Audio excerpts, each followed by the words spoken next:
बिस्मिल्लाहिर्रहमानिर्रहीम। अस्सलाम वालेकुम। Welcome to my YouTube channel.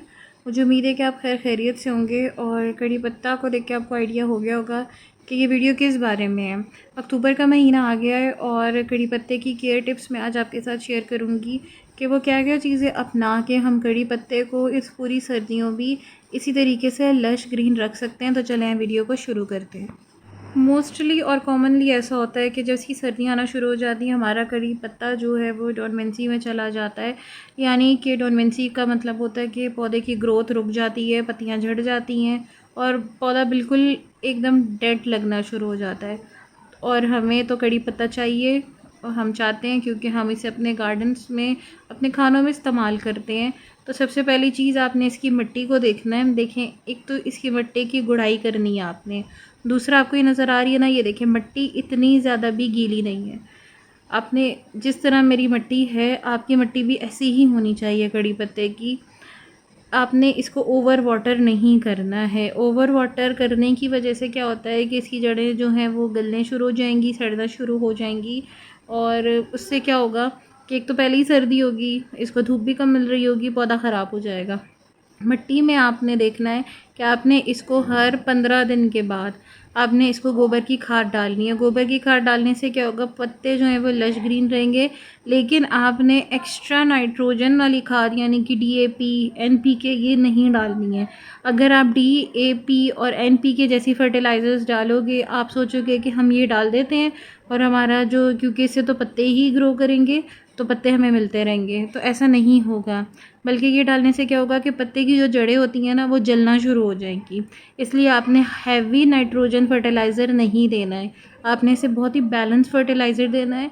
आपने इसको गोबर की खाद देनी है, या फिर आप इसे अगर पानी दे रहे हो तो गोबर की खाद डाइल्यूट करके दे दो। इसको फर्टिलाइज़र भी मिल जाएगा और साथ में पानी भी मिल जाएगा। तो ये स्टेप 1 है जिसने आपने जिसको अपनाना है। सेकंड चीज़ जो आपने अपने कड़ी पत्ता के प्लांट के साथ करनी है वो आपने ये करनी है कि आपको अगर कोई भी पत्तियाँ पीली नज़र आ रही हैं या आपको ऐसा लग रहा है कि कोई भी ऐसी पत्तियाँ जो सेमी डैमेज हो गई हैं या पीली पीली हैं, आपने उसको प्रून करते जाना है। ठीक है, इससे क्या होगा कि बाकी का जो पौधा है वो सूखने से भी बच जाएगा और आपके पौधे की कटाई छटाई भी होती रहेगी। इसलिए आपने जो है उनको प्रून करते जाना है। अब मुझे भी इसमें से बीच में से कुछ ऐसी पीली पत्तियां नज़र आ रही थी, कुछ मुड़ी तोड़ी पत्तियां नज़र आ रही थी, कुछ मुझे ऐसी पत्तियां नज़र आ रही थी जो सेमी डैमेज हो चुकी थी या सूख रही थी। तो मैंने क्या किया है कि मैंने उनको हार्वेस्ट कर लिया। ठीक है, आपने भी यही करना है कि जो भी इस तरीके की पत्तियां होंगी जो पीली पीली होंगी, आपने उन पत्तियों को पौधे से अलग कर देना। यानी कि आपने इसकी लगातार प्रूनिंग करनी है देखने के साथ।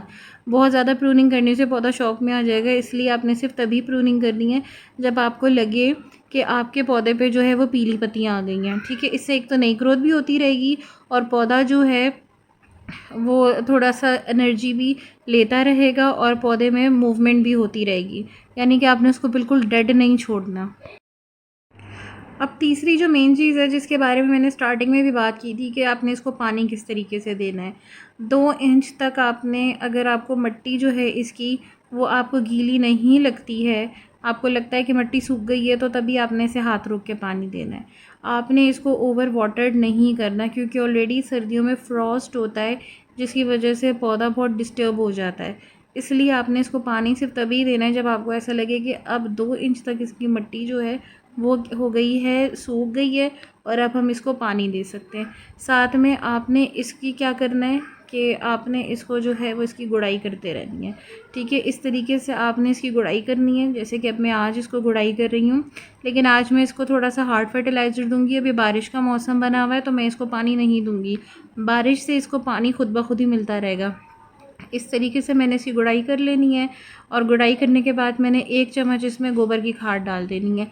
अब 15 दिन के बाद जब मौसम थोड़ा सा ड्राई होना शुरू हो जाएगा, थोड़ी धूप तेज़ होगी, तो मैं क्या करूँगी कि मैं डाइल्यूट करके इसको गोबर की खाद दूँगी या फिर कंपोस्ट दूँगी। अगर आपको ऐसे याद नहीं रहता तो आप ना एक कैलेंडर बना लें जिसमें आपको याद रहे कि आपने लास्ट टाइम फर्टिलाइज़र कब दिया था, या आप अब एक रिमाइंडर बना लें। अब इस तरीके से मैंने इसको फर्टिलाइज़र दे दिया है। मैंने भी इस तरह से रिमाइंडर बना लिए। एक ही दिन रखें जिसमें सारे पौधों को एक साथ गुड़ाई किया करें और सारे पौधों को एक साथ खाद दिया करें, इस तरह आसानी भी होती है। कभी किसी को देंगे तो आपको भी याद नहीं रहेगा कि लास्ट टाइम आपने किसको दे दिया था। ओवर फर्टिलाइज़र ही ना हो जाए, क्योंकि अब सर्दियाँ आ रही हैं, हार्डी प्लांट्स को एक्स्ट्रा केयर की ज़रूरत है।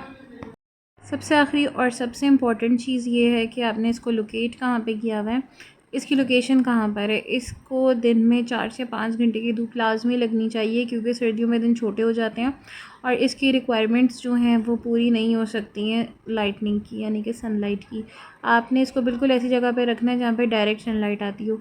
अभी तो मैंने इसको 2 पौधों के बीच में दरमियान में रखा हुआ था। एक तरफ मेरा लीमू का पौधा था और दूसरी तरफ मेरा अमरूद का पौधा था, लेकिन अब मैं इसको यहाँ से निकाल दूँगी और यहाँ से निकाल के मैं इसको एक कॉर्नर पे रखूँगी जहाँ पे सही तेज़ धूप आती है। तो आपने इसकी इस रिक्वायरमेंट का भी बहुत ज़्यादा ख्याल रखना है। अगर आप इसे शेड में रख देंगे ना तो ये 2 दिन में मुरझा जाएगा।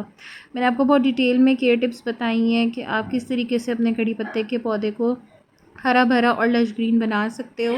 I hope you like my video. इस तरह की अच्छी इन्फॉर्मेटिव केयर टिप्स के लिए मेरे चैनल को आपने सब्सक्राइब करना है, अपने फ्रेंड्स के साथ आपने मेरी वीडियो को शेयर करनी है।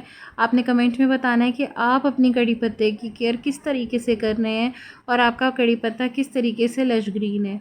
सो तब तक के लिए अल्लाह।